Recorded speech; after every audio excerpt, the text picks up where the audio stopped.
Olá, boa tarde a todos. Estamos aí iniciando essa semana, o mês de maio. No domingo é Dia das Mães, então a PRO, hoje, durante essa semana até a sexta-feira, está aí sugerindo algumas atividades para vocês fazerem com as mães de vocês. Então, hoje seria, então, para vocês fazerem massagens nas mãos das mães de vocês. Então, é importante que vocês façam, eu tenho certeza que a mãe de vocês irão adorar, tá certo? Então, deixo aí isso aí como sugestão. Vamos lá para a nossa aula de hoje. Vou iniciar nossa aula de hoje com uma atividade aí de educação ambiental. Hoje, na atividade de educação ambiental, a gente iniciou aí perguntando sobre a importância da biodiversidade. A gente já viu na semana passada sobre biodiversidade, que é então a diversidade de espécies, e a importância dela é para que se mantenha o equilíbrio ambiental, tá certo? Aí, nas próximas questões, a gente está trazendo aí um pouquinho sobre o Pantanal, né? A gente viu aí no ano passado que, infelizmente, teve uma queimada no Pantanal, e isso, infelizmente, fez com que, então, diminuísse a preservação das árvores, espécies e animais.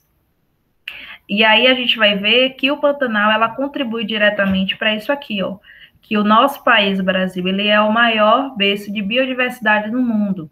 A gente tem uma diversidade de espécies de animais e plantas, e isso contribui para que a gente, inclusive, tenha um clima muito bom. Só que para que isso permaneça, a gente precisa preservar o meio ambiente, precisa, inclusive, fazer com que não ocorra isso que aconteceu no ano passado, que são as queimadas. E aí, onde fica o Pantanal? A gente viu aí que fica na região do Centro-Oeste, nos estados entre Mato Grosso e Mato Grosso do Sul. Pega também um pouquinho aí dos outros países, que é o Paraguai e a Bolívia. Mas a nossa função enquanto brasileiros é fazer com que a gente preserve cada dia mais o meio ambiente, tá certo? Vamos lá para a atividade de geografia. Em geografia, a gente viu aí hoje falando sobre os quilombos. O que seriam então os quilombos?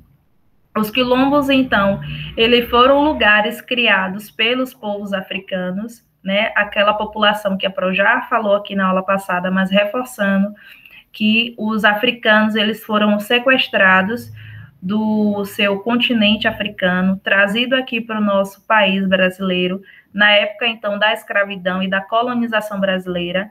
Eles foram trazidos pelos portugueses para explorar a mão de obra. Então, eles foram sequestrados, eles pertenciam a etnias diferentes, culturas diferentes, falavam línguas diferentes. Quando chegaram aqui, como aqui está falando, ó, eles eram nagôs, malês, jejes, bantos, então são etnias diferentes. Quando eles chegaram aqui, o que aconteceu? Essa população ela foi misturada. Então, cada um falava uma língua diferente. Como é que eles iriam conseguir se organizar para combater a escravidão, a mão de obra forçada? Então, isso foi o que dificultou bastante essa organização. Mas, ainda assim, eles criaram, então, os quilombos, tá certo? E nesses quilombos, eles conseguiam se organizar para, então, formar revoltas e fugas. Então, quando eles conseguiam fugir do local de escravidão, eles se aglomeravam, então, nos quilombos para, então, se organizar e criar, então, revoltas, manifestações para combater a escravidão. E aí os quilombos, existem quilombos até hoje, né? Então, ou seja, remanescentes de escravos, pessoas que são filhos, filhas, netos, bisnetos de negros que foram escravizados no tempo, então, da colonização, eles permanecem nesses quilombos até hoje.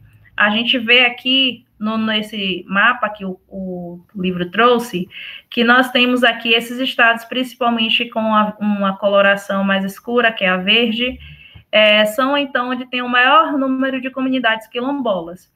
Aqui a gente vai ver, no estado do Ceará, a Pro trouxe aqui nessa atividade, que nós temos aqui no estado do Ceará, atualmente, 87 comunidades quilombolas que são registradas pela Fundação Palmares, que é a organização que institui o lugar onde é quilombo ou não.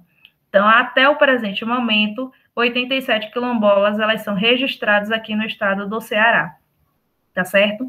Então, só reforçando, quilombos, então, são espaços, atualmente, né, onde pessoas que foram bisnetos de negros que foram escravizados, elas permanecem morando nesses quilombos até para que a gente conheça um pouco mais da história de como foi a escravidão. E é extremamente também importante para a gente entender que os negros escravizados, trazidos da África, eles resistiram durante muito tempo e por isso ocorreu a abolição da escravatura. Foi devido a essa organização e a revolta dos negros que foram escravizados na época, tá certo? Então, aqui, está pedindo para a gente conversar com os colegas para falar sobre a resistência da escravidão. Então, porque era nos quilombos que os escravos eles se organizavam para escapar dos seus feitores e podiam se refugiar e viver em comunidades. Além disso, eram nos quilombos, então, que eles organizavam também as lutas e as revoltas que ocorreram na época, tá certo? Aqui, quais estados que apresentam maior comunidade quilombola? O estado da Bahia, nós temos o Maranhão também, temos Minas Gerais, dentre outros, Pará, temos Rio Grande do Sul, Pernambuco, enfim, diversos outros lugares aí. Na comunidade federativa onde a gente vive, nesse caso Ceará, há comunidades quilombolas, a Pro acabou de falar, que existem 87 comunidades quilombolas registradas pela Fundação Palmares, tá certo? Então, por hoje é só, referente aos quilombos. Vamos lá ver aí a atividade de português. Em português, a gente está falando aí sobre gênero, número e a concordância com os substantivos. Então, na letra A, gato ele costuma comer rato, porque esse gato da tirinha não comeu rato, porque não há rato nas redondezas. Escreva trocando os substantivos ratos e gatas pelos substantivos rato e gata. Então, sou a única rata das redondezas, as gatas só me usam para dar um gostinho de leite. Então, a gente substitui aí do masculino, a gente colocou então aí no feminino. Que você notou que algumas palavras mudaram para concordar com o feminino, rato e rata. Então, a gente tem que utilizar aqui a mudança, ó, com o que é a resposta aí da letra D, O, A, único, única, e Os e As. A gente tem que alterar para que ela concorde com o substantivo. Nesse caso aí, o artigo, ele precisou ser alterado para acompanhar a terminação do substantivo. Aí aqui pede para a gente ver os títulos que são acompanhados com os, e uns. Então, o menino maluquinho, o coelhinho que não era de Páscoa e um dia um guarda-chuva. Títulos que foram acompanhados por OAs, uma e uma, nesse caso femininos. A galinha dos ovos de ouro, uma história de telhados e a árvore dourada. Então, os artigos eles precisaram ser alterados para acompanhar, então, o substantivo. Então, aqui, quais são os substantivos, então, masculino desse quadro aqui? Elefante, cavalo, pavão. Como é que eu consigo descobrir isso?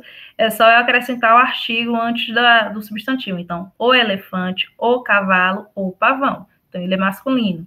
Já feminino, a leoa, a ovelha, a aluna. Então, eu consigo identificar colocando o artigo na frente do substantivo, tá certo? Então, por hoje é só. Espero que tenham gostado da aula. Amanhã a gente se encontra, então, novamente. Beijo para todos vocês.